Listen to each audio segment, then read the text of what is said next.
Hi and welcome to Teach the Table. I'm Nathan and today I'm going to be teaching you how to play the Castles of Burgundy.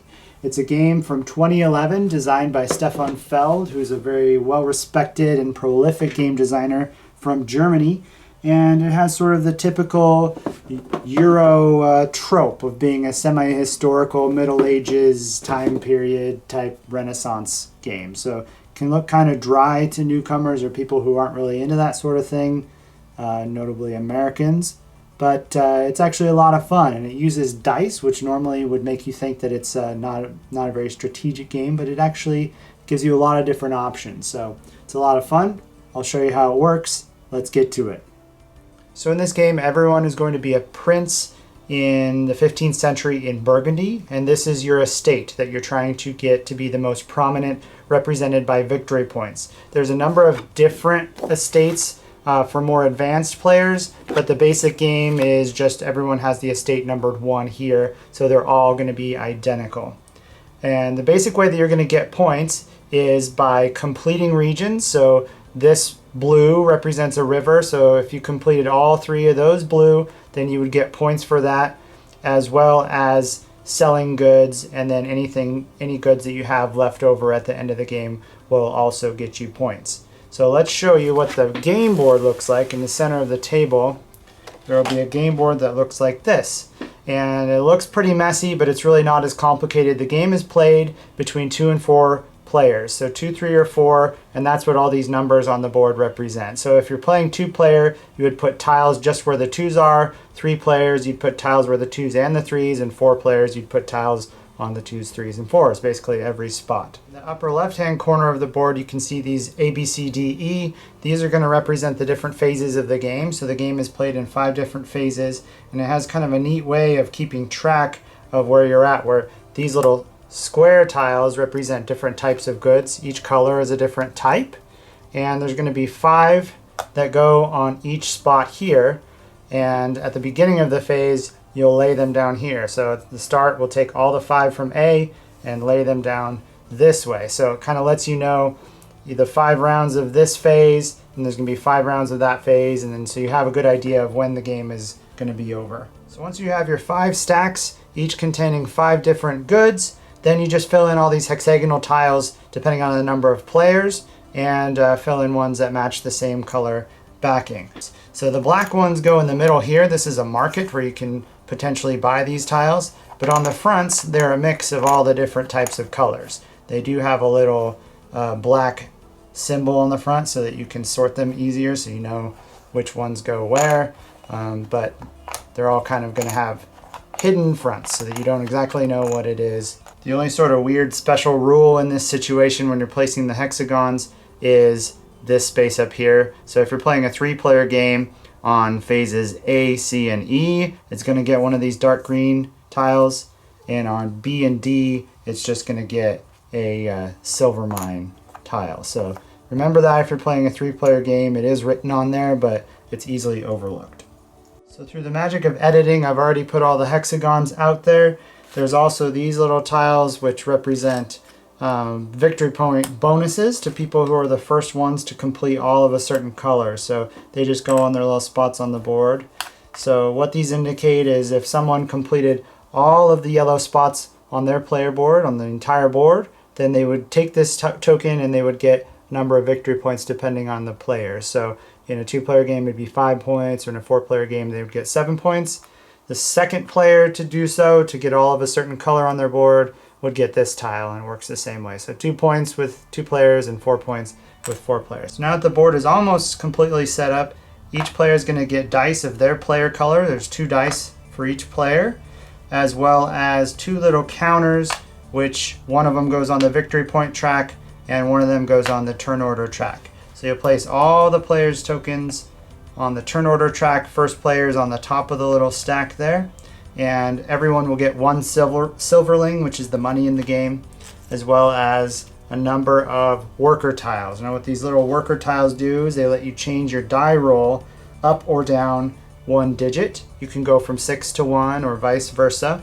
So the starting player will get 1 tile, second player gets 2 tiles, all the way down to the 4th player, if there is one, will get 4 worker tiles to go on their board. Their silverlings just go in the upper left-hand corner on the board. So the last thing to do is to put all of the goods here for the starting round. The starting player is going to get this special white die, which they roll, and that tells you where the first good will go. So in section 6. So if you look at the board here, it's got dice 1, 2, 3, 4, 5, 6, and so that represents where that good is going to go. So potentially someone will be able to get that good later in the game. So now that the game board is set up, I'll show you what the player boards are supposed to look like. So here's where you keep your silverling, all your money. Here are 3 spots where you're going to store different types of goods. You can stack them up if they're all the same types. You could have a stack of purples, a stack of pinks, a stack of blues, but you can only store 3 types at a time. This section here is where you would either discard goods or you can sell goods to get money and victory points. Down here is where you keep your little worker tiles that you can spend to change dice rolls. And down here are 3 little hexagonal spots that you can store tiles before you put them on your board. So if you're going to take tiles from the game board, you can put them on your board here, but you can only hold 3 here before you have to either discard some or put them on your board to make spots for more. There's a lot of stuff to look at on the board, and once you know what it is, it's pretty helpful. Here are what the different colored tiles do when you put them on the board, which I'll go over in a second. And then here are your actions that you can take. So each individual player is going to start with one of these little castle tiles, which goes right in the middle of their player board there. On the more advanced games, you can choose any of the green spots on your board to put that starting castle. And what that's going to indicate is that you can only grow your estate out from where you already have tiles. So it has to be adjacent to another tile that you've already placed. Now, what can you do in this game? Everyone's going to roll their dice simultaneously so that the second, third, fourth player can start planning their moves a little bit ahead. And starting with the starting player, so whoever's furthest in front or on top of the stack in the front is going to be the starting player. So starting with black here, got a 3 and a 2.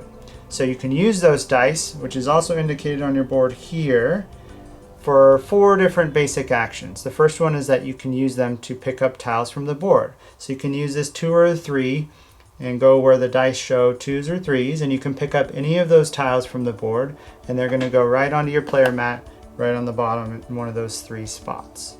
The second thing that you can do is you can place tiles on the board. So if I had a number and a tile that would match up, for instance, if I had a ship on here and I had rolled this 2, then I could place the ship right here because it's adjacent, it's blue, so it goes there, and I can use my 2 since there's 2 on my player mat. The third action you can do with your dice in the game, as it shows on your player board here, is you can actually sell your goods that you have on your board up here. Now you have to have a die roll that matches the number on the front of one of these stacks of goods. So in this case, I could sell my 1s, and you would flip them upside down here to indicate that you are selling them. And what you would get for that is you get 1 silverling, regardless of how many you're selling, and then you get victory points for each tile that you are selling. So in a 2-player game, they're each worth 2 points. In a 3-player game, they're each worth 3 points. And in a 4-player game, they're each worth 4 points. So in this case, I would end up with 1 silverling and 8 points total. The fourth action, which doesn't really depend on what number you have on your die, you would just discard any die roll up there, and you can get 2 worker tiles. So you've got worker tiles over here, you just place them on your board there to show that you've got them. And what those will do is you can discard them in the game to change a die roll up or down by 1 value. So those are all the actions you can do with your die rolls. You'd have to discard a die for each one, so there's a maximum of 2 actions per turn. And the other one listed down here is an optional thing that you can do. So once in your turn, you can spend 2 silverlings to buy one of the black tiles. So if you go up to the game board, all these little black tiles in the middle, those are up for grabs, and they cost you 2 silvers to do it. So you could choose one of those, spend 2 silverlings, and you could pick up one of those only once on each of your turns. So after the first player's done all of their actions they can, it goes to the next player in the player order, and it just continues around like that till everyone's gone once. Then what you're going to do is at the end of that, you look at who's in the front. So in this case it would be black. They're the starting player for the next round. They get to roll the white die. The next good from here is going to go in that spot. So in this case it's going to go in the one spot up top. And play is going to continue like that, starting with the starting player. They do all their actions, then red, then blue, and then green in this case. Just going to keep doing this over and over. Each round there's going to be one good that's going to go onto the board based on that white die roll. And then at the end of all those rounds, so the first 5 rounds, there's no more goods to go out on the table here. That means it's going to be the start of a new phase. So the first thing you're going to do is look at everyone's player boards. Each player that has a mine tile on their board anywhere is going to get 1 silverling for each one, so they're going to get a little bit of money back. And then you're going to clear all the hexagon tiles, which I've already cleared most of them off of here, but you clear all of them off of the board, so including all of the black tiles. So if you didn't get them, then they're probably gone. They're going to go in the box and you don't get to get those again. If there are any goods tiles on the board, those will stay there, so those will continue stacking up over and over and over. Just get rid of all the hexes and you're going to put out new ones in all of those spots, just like when I did the setup at the beginning. Then you're going to take all of the goods from the next round phase and they're just going to go in these spots here. Obviously these are not very well shuffled. Play is going to continue like that and just keep going until there's no more goods and you've done all of the rounds. Now the meat of the game is really what these hexagon tiles do when you place them onto your board here. So remember, they'd have to go in your reserve spot here and then you use a die roll to place them on your board here. But each of them does a little bit something different. So let's get into that and I'll show you what they do. So placing these hexagonal tiles on your board will mostly give you an immediate effect that benefits you. However, the gray ones, which are mines, will not be immediate, but it'll give you money every time that you get to the beginning of the next phase. The second one that I'll go over is the green ones, these light green. Those are animals of different types and different numbers. So those will give you victory points when you place them out here. So the way you calculate the points is based on the number of animals on there. So 2 pigs, that would give me 2 points if I played that out there. If I already had some pigs out on the table and I played my 2 pigs like that, I would get 2 points and I'd also get 2 points for the other pigs. So you count all the same animals if they're in the same section there. So these pigs, since they're in their own separate little area over here, would not add to that total. But this is a size 5 pasture, and so any pigs that I add there would just be a cumulative effect. So placing this would be 3, 4, 5, 6, 7 points that I would get immediately. The tiles with the blue backs are all just ships, and so what those will do is allow you to get goods. So you can choose any stack of goods on here and you can just take the entire stack. Now remember, when you place them on your board, you have to be able to store them. So you can only have 3 different types, but as long as you're able to store them, then you can take them all. The other thing that the ships will do is they allow you to move 1 spot forward on the turn order track. So that would help you be the first player later on in the game. So the tan or the beige tiles, these are buildings. So each one's a little bit different and it gives you a different benefit when you place it. For example, this one would give you 4 victory points. They all have names too, which I can't keep straight in my head. So you just refer to this section on your board or in the rules and to remember what each one does. So that one just gives you 4 victory points right away. There is a special rule that you cannot have the same building in the same section. So I could have this building repeat over here, but I couldn't have another one in this little building section on my board.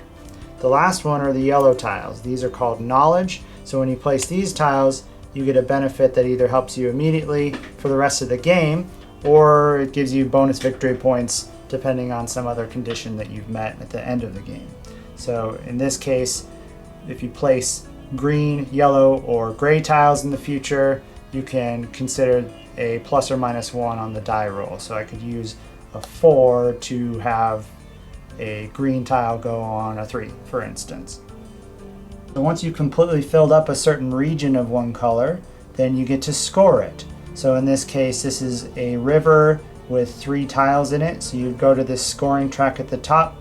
For 3 tiles you get 6 points, and then you also get points depending on how early in the game it was that you were able to fill that up. So if this is the only good space up here that's gone, you get 10 points on top of that. So in this case it would be 10 and 6, 16 points.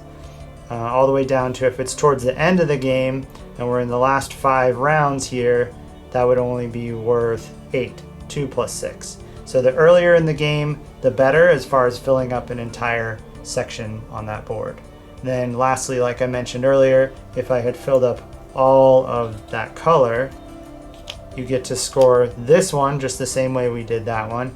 And then since all of the blue are taken, you get to pick up this tile if it's still available. So in a 4-player game, that'd be an additional 7 points for being the first person to get all their blues on their board covered up. So that's basically how the game is played. You're going to play 5 rounds in each of 5 phases, so 25 rounds total, and then at the end of the game, whoever has the most points wins. So you've been totaling up points around this track as the game went on. You're also going to get more points depending on any goods that you have on your board. So if I still had these on my board and I hadn't sold them, I'm going to get 1 victory point for each one. You also get victory points for each of the silverlings if you haven't spent them. So if you still have silverlings, you get 1 point for each one as well as any of these knowledge tiles, these yellow tiles that give you victory points at the end of the game. So for instance, this one gives you 4 victory points for each of this building that you have. So you total those up, whoever has the most points is going to be the winner. If there is a tie at that point on victory points, the winner is going to be the player who has the fewest empty spaces out here on the board. And if there's still a tie after that, then it's the player who went later in turn order. So the person who is in front in the turn order should be doing a little bit better. So if you're behind, then you are actually the winner for tying at that point. So that's how you play the Castles of Burgundy. At first glance, it might look pretty dry or messy, but once you start rolling those dice, it really limits the number of things you can do, so you don't have 100 different choices, and it's really not as complicated as it seems. I would put this probably as a medium weight Euro. It's definitely not a party game, but it's not really uber complicated either. Just remember to keep the rule book handy, especially when it comes to the yellow knowledge tiles and those beige building tiles. And like I said, once they come up on the board where people could potentially get them, what I would do is just go through what each one does so everyone's aware, instead of relying on someone to later on in the game go, what was that? I don't remember, etc. So just point it out as they go. Once people are more familiar with the game, you probably won't have to do that as much. Thanks for watching. If you like this video, subscribe or comment down below. Let me know any other games that you want to see, and I'll see you next time. Bye-bye.